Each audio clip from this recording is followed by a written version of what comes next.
రామకార్యానికి ఈ చిప్పే నాకు ఆధారం. ఆలోచించండి, ఈ ఒక్క మాటలో ఎంత త్యాగం, ఎంత భక్తి, ఎంత నిరాడంబరత ఉందో. ఒక మహనీయుడి జీవితమంతా ఈ ఒక్క వాక్యంలోనే ఇమిడిపోయింది. పదండి, ఆ అద్భుతమైన కథేంటో మనం కలిసి తెలుసుకుందాం.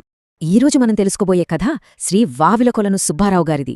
ఒక గొప్ప పండితుడు, సమాజంలో అత్యున్నత గౌరవం పొందిన వ్యక్తి. ఉన్నట్టుండి తన సర్వస్వాన్ని వదిలేసి చేతిలో కేవలం ఒక టెంకాయ చిప్ప పట్టుకుని ఎందుకు బయల్దేరారు? ఆయన నడిచిన ఆ దారేంటి? ఆ ప్రయాణమే ఈనాటి మన కథ. సరే, ఇంతకీ శ్రీ వావిలకొలను సుబ్బారావు గారు ఎవరు?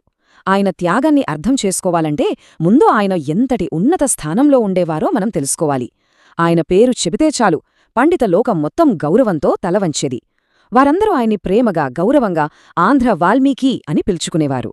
ఇప్పుడు ఆయన జీవితంలోని కొన్ని ముఖ్యమైన ఘట్టాలను చూద్దాం. 1863లో కడప జిల్లా జమ్మలమడుగులో పుట్టారు. 1904 కల్లా, అంటే అప్పటికే మద్రాసు ప్రెసిడెన్సీ కాలేజీలో హెడ్ తెలుగు పండిట్. అంటే మామూలు విషయం కాదు. కానీ ఇక్కడ చూడండి, 1920 ఆ సంవత్సరంలోనే ఒక సంచలన నిర్ణయం తీసుకున్నారు. తన ప్రతిష్టాత్మకమైన ఉద్యోగానికి రాజీనామా చేశారు. ఆ ఒక్క అడుగే చరిత్రలో నిలిచిపోయే ఒక మహాయాత్రకు నాంది పలికింది. అసలు ఆయనకు ఆంధ్ర వాల్మీకి అని పేరెలా వచ్చింది? ఎందుకంటే ఆయన కేవలం రామాయణాన్ని తెలుగులోకి ట్రాన్స్లేట్ చేయలేదు. వాల్మీకి మహర్షి ఏ భావంతో అయితే రాశారో ఆ ఆత్మని పట్టుకొని దాని సారాన్ని అణువంతగూడా పక్కకి పోకుండా తెలుగు ప్రజల గుండెల్లోకి తీసుకువచ్చారు. అందుకే ఆయనకు ఆ బిరుదు అంతకంటే తక్కువ ఏమీ కాదన్నమాట. అది ఆయన పాండిత్యానికి, ఆధ్యాత్మికతకు దక్కిన గౌరవం. సరే, పండితుడుగా ఆయన ఎంత గొప్పవారో చూశాం. ఇప్పుడు ఆయన కలం నుండి జాలువారిన అక్షర సముద్రంలోకి వెళ్దాం. ఆయన జీవితాన్ని మలుపు తిప్పిన ఆ రచన ఏంటి? అది కేవలం ఓ పుస్తకం కాదు, అదొక అక్షర తపస్సు. ఆ తపస్సు ఫలమే మందరం. ఇది రామాయణానికి ఆయన రాసిన వ్యాఖ్యానం. కాని ఇది మామూలు వ్యాఖ్యానం కాదు, అదొక జ్ఞానం మహాసముద్రం. అప్పటివరకు వేవేరుగా కనిపించిన అద్వైత, విశిష్టాద్వైత సిద్ధాంతాలను రెండింటినీ సమన్వయం చేస్తూ ఆయన రాసిన తీరుకి పండితులందరూ నివ్వేరపోయారు. ఆయన్ని అభినవ వాల్మీకి అని ప్రశంసించారు. ఇక్కడే మనందరి మదిలో ఒక ప్రశ్న మెదురుతుంది. ఇంతటి కీర్తి, గౌరవం, హాయిగా సాగిపోతున్న జీవితం, వీటన్నింటినీ ఒక ప్రఖ్యాత పండితుడు ఎందుకు వదిలేసుకుంటాడు? ఏ శక్తి ఆయన్ని అలా ప్రేరేపించింది?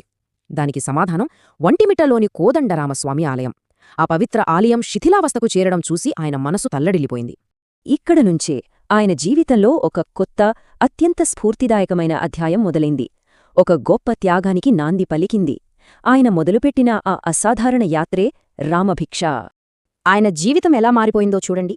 ఒకవైపు మద్రాసు ప్రెసిడెన్సీ కాలేజ్లో ప్రధాన తెలుగు పండితుడు, మరొకవైపు చేతిలో టెంకాయి చిప్పతో రాముడి కోసం అడుక్కునే ఒక సాధారణ భక్తుడు. ఈ మార్పుని చూస్తేనే అర్థమవుతోంది ఆయన సంకల్పం ఎంత దృఢమైనదో, ఆయన త్యాగం ఎంత గొప్పదో. ఆయన ఈ నిర్ణయాన్ని ఆవేశంలో తీసుకోలేదు. చూడండి, అన్నీ ఒక పద్ధతి ప్రకారం జరిగాయి. ముందుగా తన హోదాని, ఉద్యోగాన్ని వదిలేశారు. ఆ తర్వాత ఒంటిమిట్ట ఆలయాన్ని మళ్లీ కట్టేస్తానని ప్రతినపూనారు. ఇక ఆ తర్వాత చెప్పులు కూడా లేకుండా కాలినడకన రామభిక్ష కోసం తన మహాయాత్రను మొదలుపెట్టారు. మరి ఆయన మొదలుపెట్టిన ఈ యాత్ర ఫలించిందా? ఆ కఠోర శ్రమ ఎలాంటి అద్భుతానికి దారితీసిందో ఇప్పుడు చూద్దాం. ఒక్కసారి ఊహించుకోండి, చేతిలో ఒకే ఒక్క టెంకాయ చిప్ప, కాళ్లకు చెప్పులు లేవు. ఆ మహానుభావుడు ఊరూరా తిరుగుతున్నారు. ఆంధ్ర వాల్మీకి అని కీర్తించబడ్డ ఒక మహాపండితుడు రాముడి గుడికోసం భిక్షాటన చేయడం చూసినవాళ్లకి కళ్ళు చెమర్చాయి. ఆయన వినయానికి, భక్తికి చలించిపోయి తమకు తోచినంత సహాయం చేశారు. ఆ టెంకాయ చిప్ప ఆయన సంకల్పానికి, వినయానికి ప్రతీకగా నిల్చింది. ఫలితం ఇదిగోండి, ఒకే ఒక్క మనిషి, ఆయన అచంచలమైన విశ్వాసం, దానికి తోడు వేలాది మంది ప్రజలు భక్తితో ఇచ్చిన చిల్లర నాణేలు, ఇవన్నీ కలిసి ఒక అద్భుతాన్ని సృష్టించాయి. శిథిలమైపోయిన ఒంటిమిట్ట ఆలయానికి ఒక అద్భుతమైన గాలిగోపురం మళ్లీ ప్రాణం పోసుకుంది. ఇంతకంటే గొప్ప నిదర్శనం ఉంటుందా ఆయన భక్తికి? ఈ మహాకార్యానికి గుర్తింపుగా ప్రజలు, పండితులు ఆయనకు మరో గొప్ప బిరుదిచ్చారు. అదే పునరుద్ధరణాచార్య. అంటే శిథిలమైన ఆలయాన్ని పునరుద్ధరించిన గొప్ప ఆచార్యుడు అని అర్థం. ఆయన కేవలం రాళ్లతో కోవెల కట్టడమే కాదు, తన అక్షరాలతో ఒక జ్ఞాన సౌధాన్ని కూడా నిర్మించారు. ఆయన మనకు వదిలివెళ్లిన ఆ అక్షర వారసత్వమేంటో ఇప్పుడు చూద్దాం. ఒక్కసారి చూడండి ఈ జాబితా. ఆయన ప్రతిభ ఎంత విస్తృతమైనదో అర్థమవుతుంది. ఒక పక్క రామాయణానికి మందరం లాంటి గొప్ప వ్యాఖ్యానం రాశారు. మరోపక్క తన భిక్షాటన అనుభవాలతో ఆ టెంకాయ చిప్ప మీదనే టెంకాయ చిప్ప శతకం రాశారు. ఆర్య సంస్కృతిని కీర్తిస్తూ ఆర్యరత్నావళి, ఆధ్యాత్మికత కోసం శ్రీ భక్తి సంజీవని పత్రిక, ఇలా చెప్పుకుంటూ పోతే ఆయన సాహిత్య సేవ అనంతం. ఇదిగోండి, ఆయన జీవితాన్ని 2 మాటల్లో చెప్పాలంటే ఇదే: తన పాండిత్యంతో సాహిత్యంతో ఆయన ఆంధ్ర వాల్మీకిగా నిలిచారు. తన సేవతో త్యాగంతో పునరుద్ధరణాచార్యగా వెలిగారు.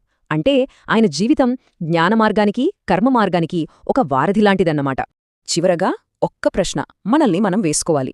అచంచలమైన భక్తి, అహంకారాన్ని పూర్తిగా వదిలేయడం, ఇవి ఒక సాధారణ మనిషిని ఏ స్థాయికి తీసుకెళ్లగలవు?